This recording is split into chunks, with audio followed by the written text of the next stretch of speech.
messieurs, Hugo Doménac, pardon, j'ai eu un petit blanc, journaliste au Point, et Denis Siffert, le directeur de la revue Politis. Merci d'avoir accepté notre invitation. Est-ce que ça peut fonctionner, Hugo Doménac? Est-ce qu'il peut ressurgir dans le débat politique, le Parti socialiste? Alors, j'ai pas pris ma boule de cristal. Avec vous? C'est dommage. Je vous aurais demandé d'autres choses. Non, mais ce qu'on peut quand même analyser, c'est que c'est pas la première fois que le PS se prend une grosse claque électorale. De cette ampleur-là? De cette ampleur-là, oh, il y en a eu quand même quelques-unes. En gros, tout l'enjeu, ça va être de savoir si le PS va pouvoir se relever de cette claque, c'est-à-dire assurer sa refondation, se moderniser, s'adapter un petit peu à son temps, à son époque. C'est un peu le grand mouvement de fond des partis aujourd'hui. À l'UDI, ils font pareil, au Front National, ils font pareil. Ou alors, est-ce que le PS va devenir un parti un petit peu comme le Parti communiste, c'est-à-dire un parti un peu satellite aujourd'hui, un parti qui peut jouer le rôle d'arbitre, qui peut tenir sa place dans une majorité, mais qui ne peut pas agréger d'autres partis autour de lui pour aller vers une victoire présidentielle. Alors c'est tout l'enjeu de cette refondation qui est en train de se créer maintenant. C'est leur objectif. Est-ce que ça se reconstruit, Denis Siffert, un parti, ou est-ce que ça meurt? Alors, ça peut mourir. Il y a un précédent quand même, c'est 69. C'est pas 93, parce que la débâcle est bien plus importante. 69, c'était 5% aux élections avec Gaston Defferre. Exact. Et le Parti socialiste est René de Cessan. Mais il y avait un personnage qui était à l'horizon, qui était François Mitterrand. Et là, on voit pas de personnage qui est à l'horizon. C'est ce qui leur manque? Sans doute, mais il n'y a pas que ça. Mais il y a ça aussi. Et on sait que dans la Ve République, l'incarnation du parti est essentielle dans un personnage. La direction collégiale, déjà, c'est un peu mauvais signe. On peut imaginer qu'ils ne vont pas en rester là, que quelqu'un va peut-être émerger.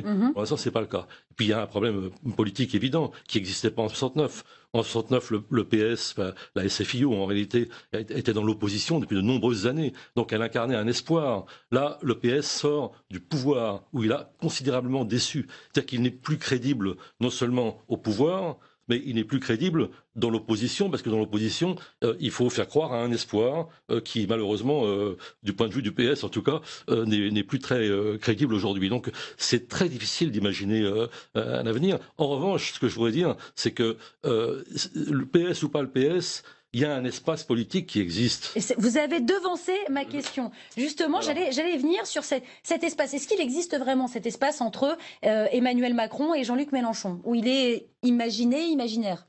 Alors, selon moi, il existe. Il existe difficilement en termes politiques, si on regarde la configuration des forces politiques.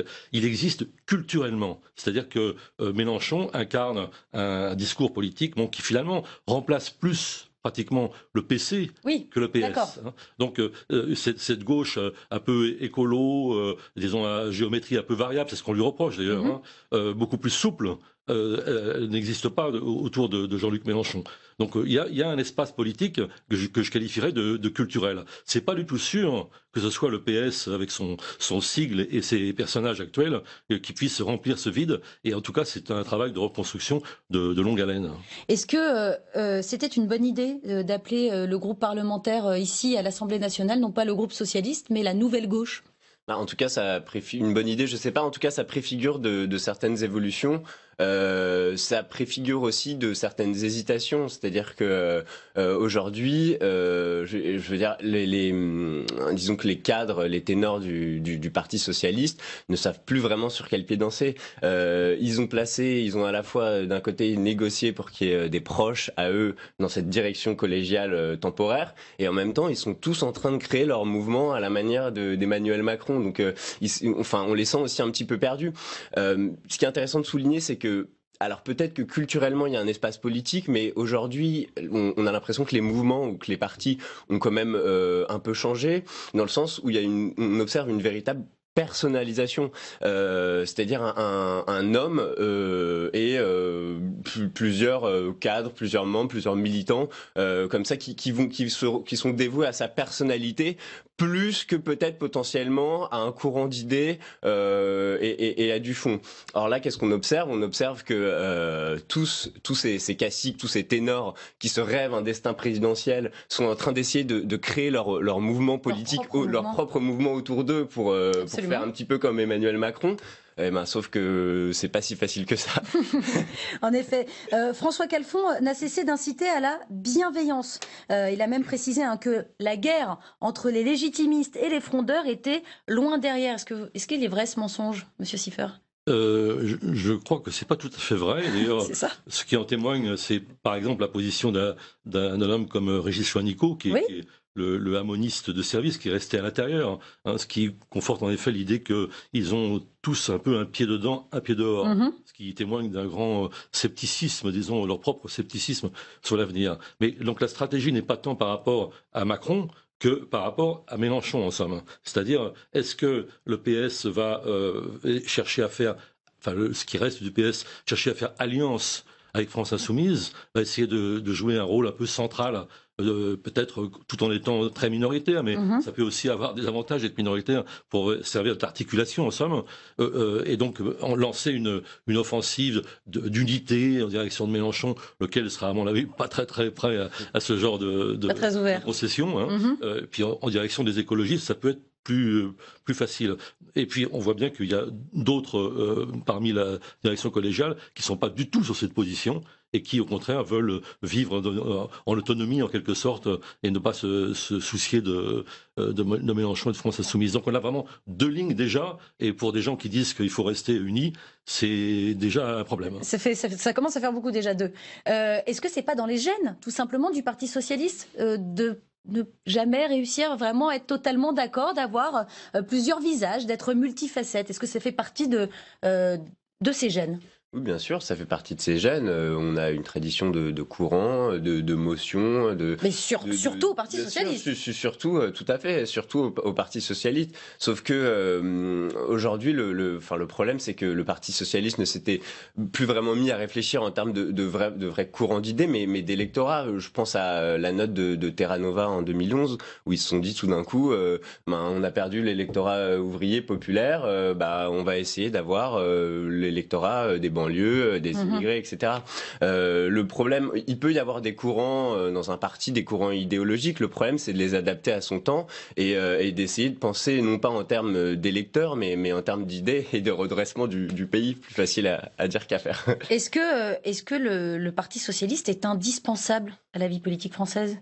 Non, pas plus que les individus qui, comme disait Napoléon, les cimetières sont pleins de personnages indispensables.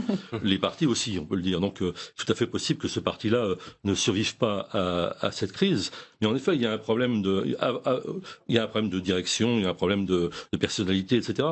Mais il y a essentiellement un problème d'électorat et de base sociale. La question, c'est la question de la base sociale. Le PS a peu à peu perdu toute base sociale, notamment en effet ouvrière. Ça fait déjà pas mal de temps. Il était devenu un parti vraiment parlementaire, c'est-à-dire d'élus, et puis de gens qui travaillent avec les élus. On sait très bien par cercle concentrique, c'est-à-dire sans racines vraiment dans le pays.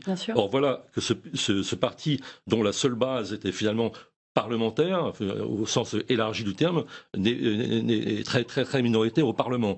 Donc sa contradiction est là. Donc il lui faut reconstituer un discours en direction d'un électorat, une vraie base sociale. C'est ça la véritable gageure, c'est retrouver une base sociale et retrouver un discours qui puisse convaincre des gens d'adhérer au Parti socialiste. C'est un problème d'adhésion, de militants.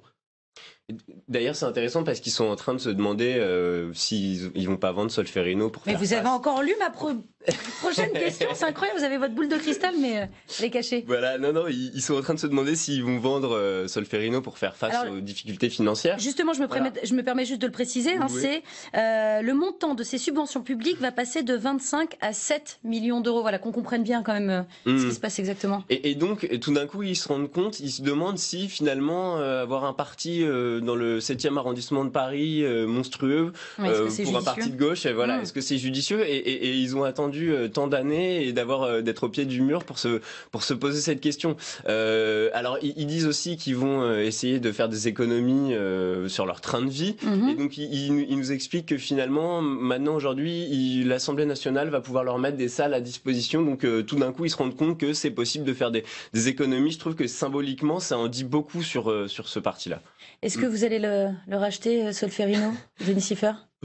Politis est déjà dans un quartier qui lui convient tout à fait. Très bien. Et qui est pas le même quartier du tout.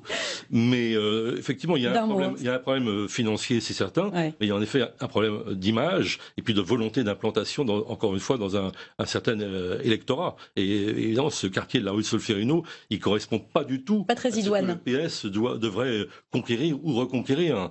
C'est plus qu'une question financière, cette question-là. Quand j'entends qu'il prévoit quand même d'hypothéquer ou de le vendre, peut-être. Non, mais d'hypothéquer, c'est de rester dans ce cas-là. Oui, absolument. Là, c'est un choix politique. Et je pense, j'ai pas de conseil à leur donner, mais ça serait... Ils vous écoutent peut-être.